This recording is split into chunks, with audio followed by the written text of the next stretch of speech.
माणा गांव उत्तराखंड राज्य के चमोली जिले में स्थित एक प्राचीन और ऐतिहासिक महत्व वाला गांव है।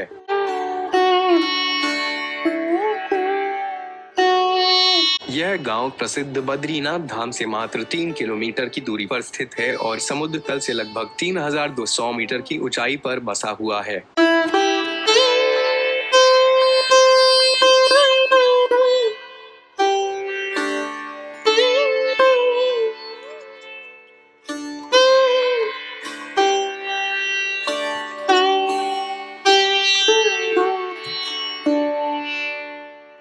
माणा गांव को पहले भारत का अंतिम गांव कहा जाता था, क्योंकि यह भारत तिब्बत सीमा के निकट स्थित अंतिम बस्ती थी। लेकिन हाल ही में इसे भारत का पहला गांव के रूप में प्रचारित किया गया है, जो इसकी सामरिक और सांस्कृतिक महत्ता को दर्शाता है।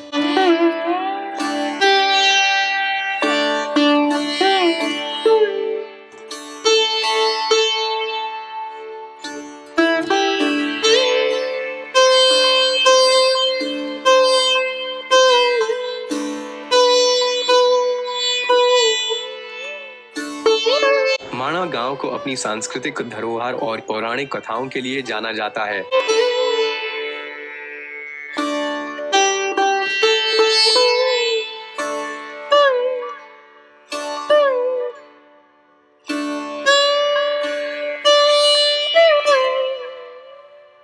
यह गांव महाभारत काल से जुड़ा हुआ है, क्योंकि मान्यता है कि पांडव इसी रास्ते से स्वर्गारोहण के लिए गए थे।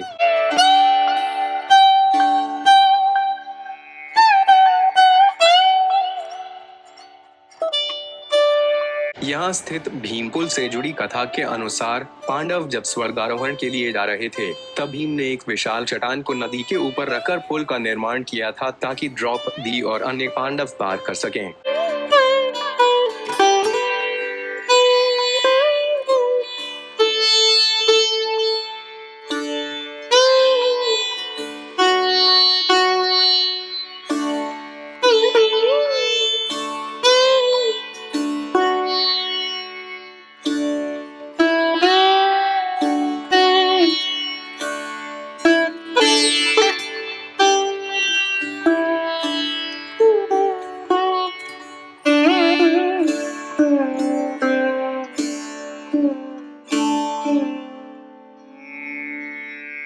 इस गांव में रहने वाले लोग मुख्य रूप से भोटिया जनजाति के हैं, जो तिब्बती मूल के होते हैं, और इनके रीति रिवाज और जीवन शैली काफी अनोखी है।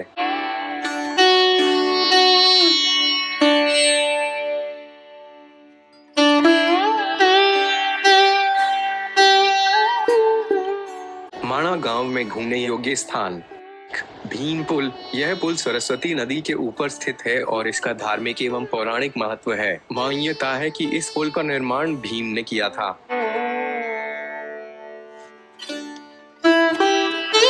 व्यास गुफा। यह वह गुफा है जहां महर्षि वेदव्यास ने महाभारत का लेखन किया था। इस गुफा का धार्मिक और ऐतिहासिक महत्व है।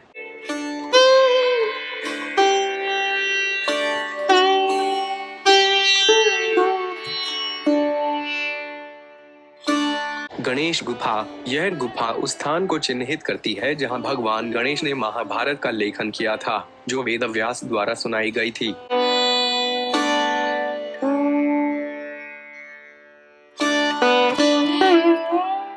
सरस्वती नदी। माणा गांव के पास से बहने वाली यह नदी हिंदू धर्म में अत्यधिक पवित्र मानी जाती है। यह मान्यता है कि यह नदी यहाँ से निकलकर अदृश्य हो जाती है।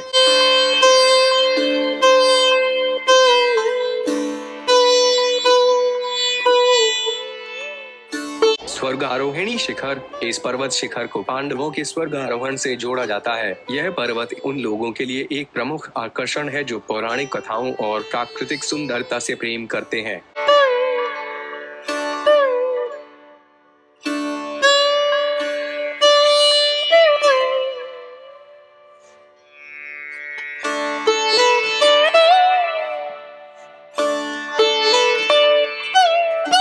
माणा गांव पहुंचने के लिए सबसे नजदीकी बड़ा शहर ऋषिकेश है, जहां से आप सड़क मार्ग द्वारा माणा तक पहुंच सकते हैं। दाश हवाई मार्ग। सबसे निकटतम हवाई अड्डा जॉली ग्रांट एयरपोर्ट देहरादून है, जो माणा से लगभग 312 किलोमीटर दूर है।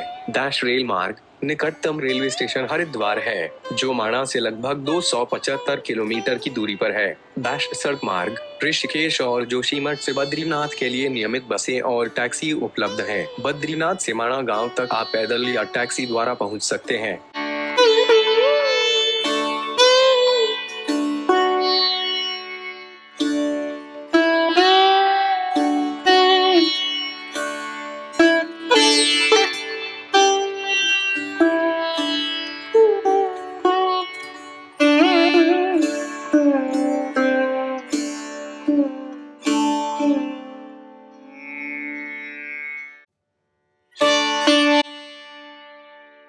पहले माणा को भारत का अंतिम गांव कहा जाता था, क्योंकि यह भारत तिब्बत सीमा के निकट अंतिम बस्ती थी। लेकिन हाल ही में इसे भारत का पहला गांव घोषित किया गया है, जो प्रधानमंत्री नरेंद्र मोदी की वाइब्रेंट विलेज योजना के तहत हुआ है। इसका उद्देश्य देश की सीमावर्ती बस्तियों के विकास और समृद्धि को बढ़ावा देना है, और इसी के साथ माणा गांव को एक नए दृष्टिकोण से देखा जाने लगा है।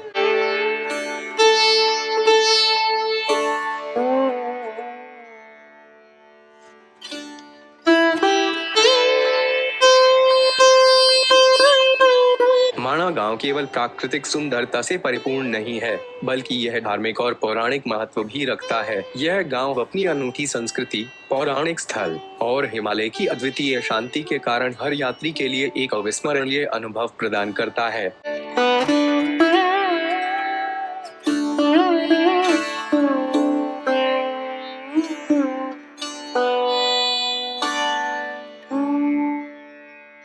भारत के इस पहले गांव का दौरा आपको अद्वितीय धार्मिक और सांस्कृतिक अनुभव के साथ साथ हिमालय की अप्रतिम प्राकृतिक सुंदरता का आनंद लेने का अवसर भी देगा।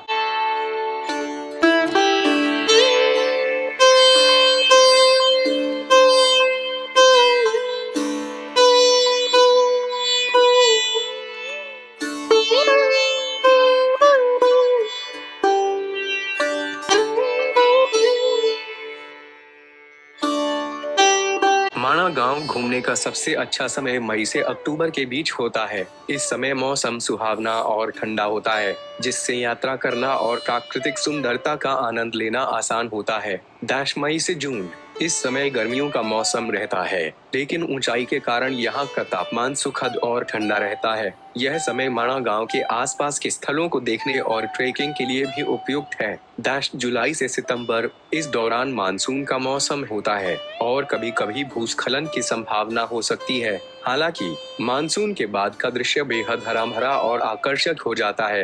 अक्टूबर यह समय शरद ऋतु का होता है, जब मौसम ठंडा हो जाता है और साफ आकाश के साथ हिमालय के सुंदर दृश्य दिखाई देते हैं। यह भी यात्रा के लिए आदर्श समय माना जाता है। सर्दियों के मौसम नवंबर से अप्रैल में माणा गांव बर्फ से ढका रहता है और बहुत ठंडा होता है, जिससे रास्ते बंद हो जाते हैं। इसलिए इस समय यात्रा की सलाह नहीं दी जाती है।